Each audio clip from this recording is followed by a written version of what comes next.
Hi friends, I'd like to give you a little teaching about anger and then an exercise that you can use to learn something about anger and its intelligence and its message for you.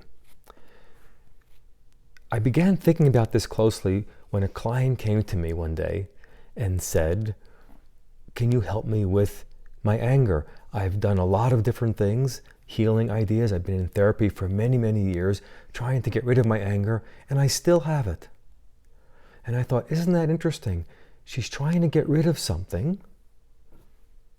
What is she trying to get rid of? She's calling it anger, but what is she trying to get rid of?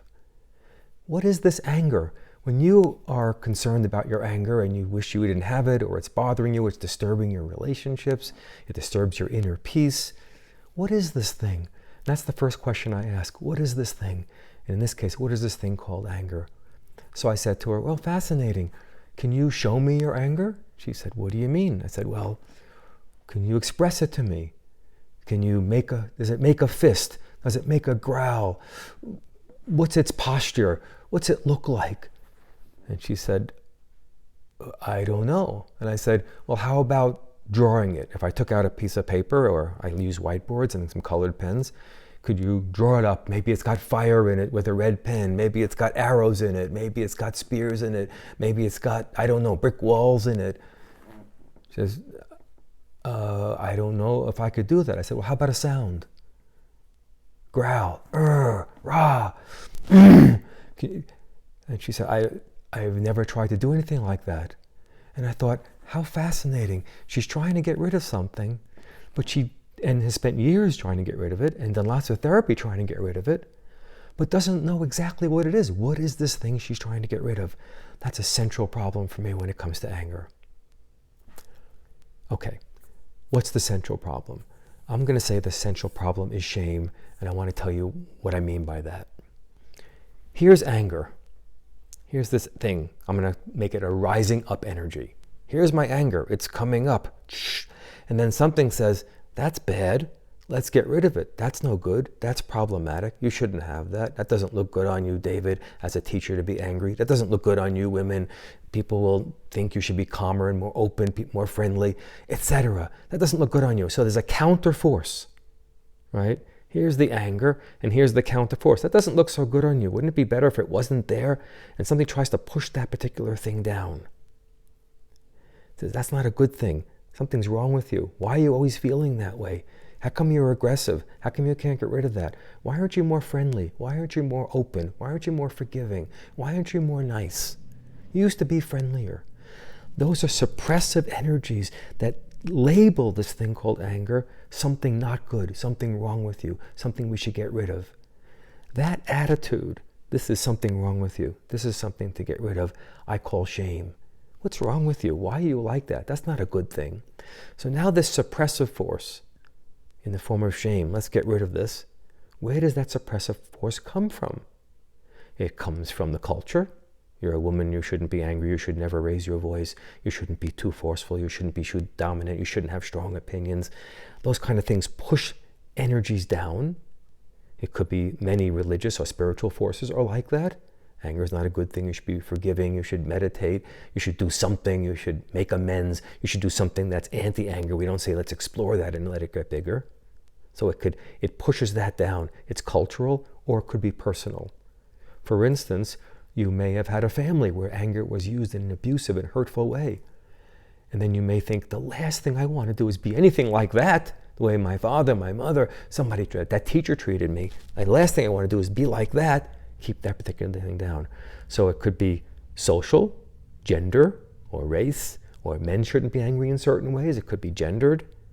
It could be cultural, doesn't look good. If you're an African-American person, whoa, if you're an African-American woman and you express some anger, now you're an angry black woman. Ooh, that's a bad thing. Even saying that gives me a chills. I don't even want to say that out loud. People shouldn't take that in. You shouldn't internalize that. So there are cultural forces that are against that anger. There are religious and spiritual forces, and then there are personal forces. In my family, things happened. I wasn't allowed to be angry. I had to come out of my room and be friendly and be nice. Or I got hurt by anger. So all kind of forces are against that particular anger to hold it down. Now, what happens when anger is held down? There's the anger, it gets held down. A number of things happen. If this force was strong enough to never let this out, I have a lot of energy coming up. This is a lot of strength. This looks like nothing is moving to you. But actually, my arm is really tense, and this arm is really intense. I'm putting a lot of energy because there's a big energy going up, and there's a big energy pushing down. I'm getting tired. I'm getting exhausted. Whew. I'm getting a little depressed. Not clinically diagnosable depression, maybe that, but a kind of a down because I'm exhausted, I'm tired. It looks like I'm just tired. Maybe I need rest. But the problem is not in this case that I'm needing rest. The problem is there's a lot of energy going that's doing nothing. There's a stalemate here. So this suppression problem and the anger, this shame of anger could lead to a kind of a depression or an exhaustion. It could lead to something that my family would call a bad temper. My mother would say about my father, he had a bad temper.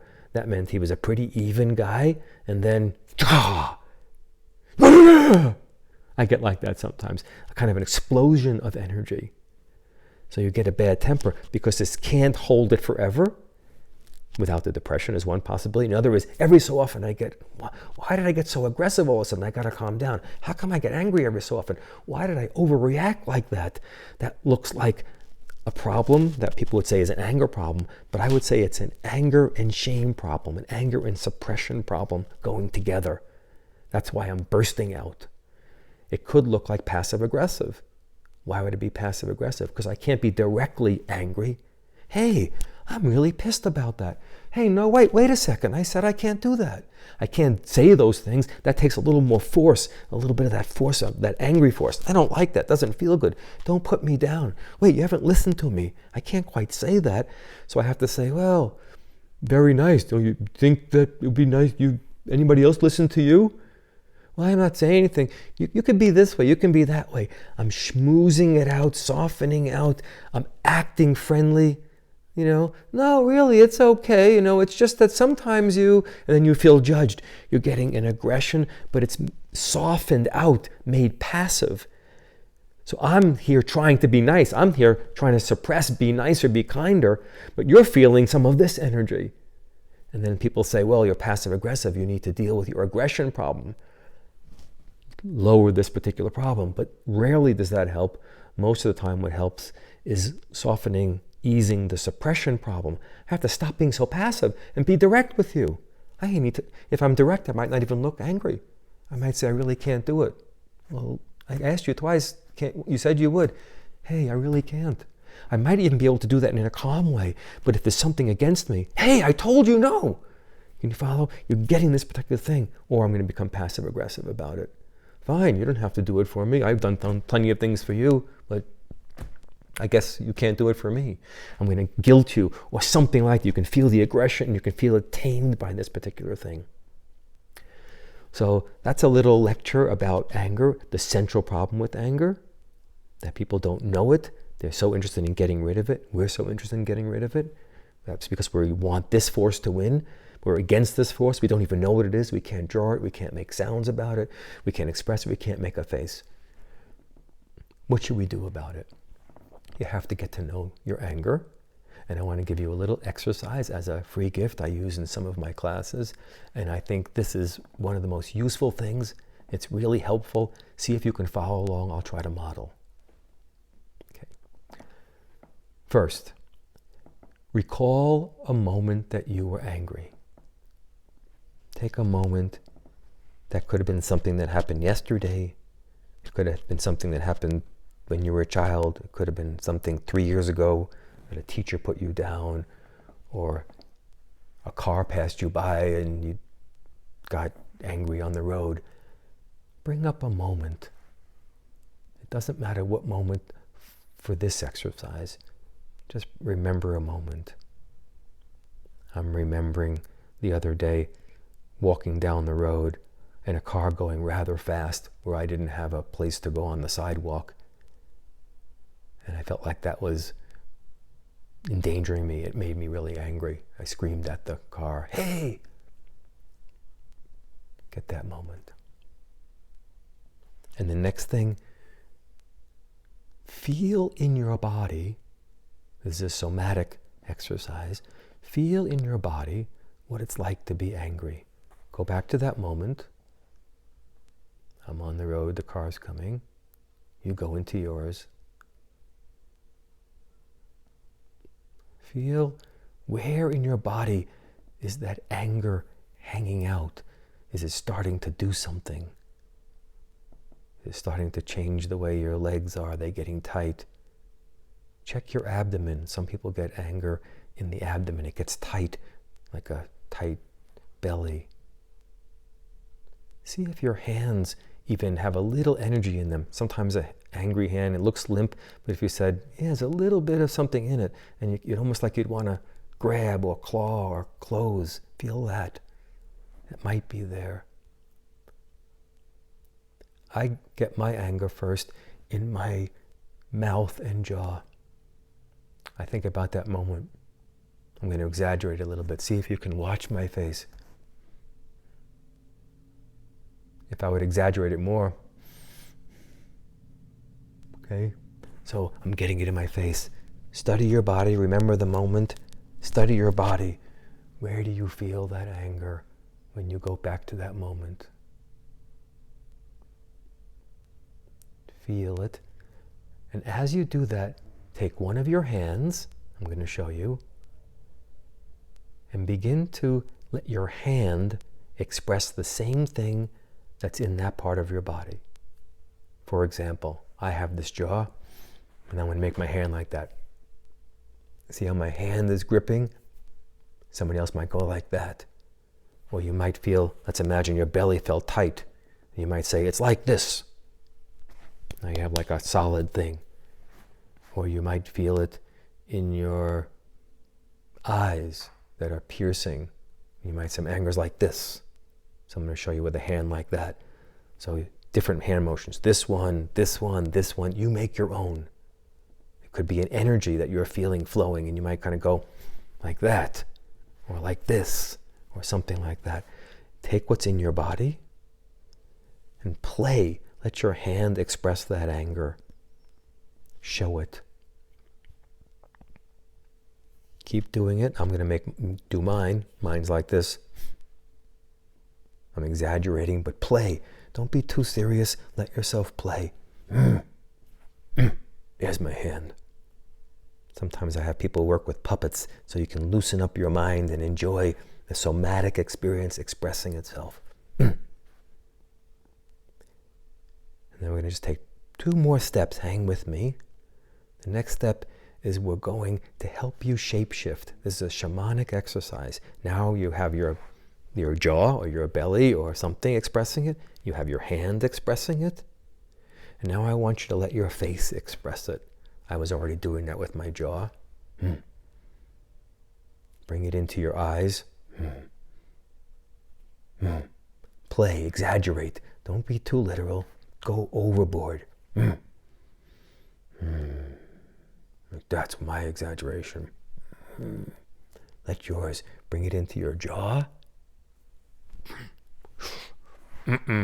However you're going to do that, bring it into your eyes. Look around with we're calling angry eyes. Look around. Get used to being this part of yourself. It's not all of you. There's reasons not to hurt people. There's all kinds of reasons to be careful. But for the exercise, you're not hurting anybody. We're not even thinking about a person. We're just enjoying and playing with this part of you. Bring it into your hand. Bring it into your face. And as much as you can, become that. In shamanism, we call it shapeshifting. Shapeshift into an angry creature, an angry spirit, an angry energy. Let your mind be the mind of that. This is how I think. No way. Don't even try it. Back off. You gotta be kidding. I said no. If some phrases come to your mind, great. I want you to have the mind, the face, the eyes, the hand of that. Let your mind be like that. Now, the last step, as you stay in that energy, shape-shifted into this thing we're calling anger, the spirit of anger, I want you to imagine that you, the normal you, is sitting in front of you. The normal you, here's angry spirit, there's David, he's over there. There's whoever you are, over there. The normal you is over there. You're now anger spirit you. I want to look at the normal you. Take a look at that person through these eyes. Take a look at them.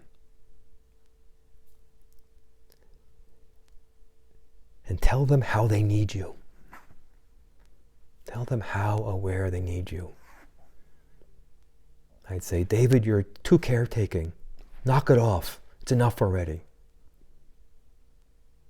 Or you might say, stop listening to all that inner criticism. Some clients say that to themselves. Or you might say, go after that project. Stop backing off. You've got a voice, use it. I'm not saying put yourself down. I'm not using that angry energy to say you're no good person. David, you need some of me. Don't suppress me, get rid of me. Use me. I'm a power. I'm intelligent. Make use of me. Finish your degree. Tell that person no. Don't be so bendable. Give yourself a message. Dear David, dear self, you need me. This me. Here's how. Give yourself that message. Mark it down. After we're done with the exercise, mark it down. In the next few days, if you want to get a lot of use out of it, meditate on it. That means take out that piece of paper, close your eyes and think, wow, maybe I need that. Maybe I need that little bit of that today. Maybe I need a little bit of that spirit. Not all of it, but a little dose, a homeopathic dose, a glass of it, a supplement of it. I need a little bit of that today. Get used to that. Unsuppress, unshame your anger. It can be useful to you. Thank you for joining. I hope this gift was useful and empowering for you.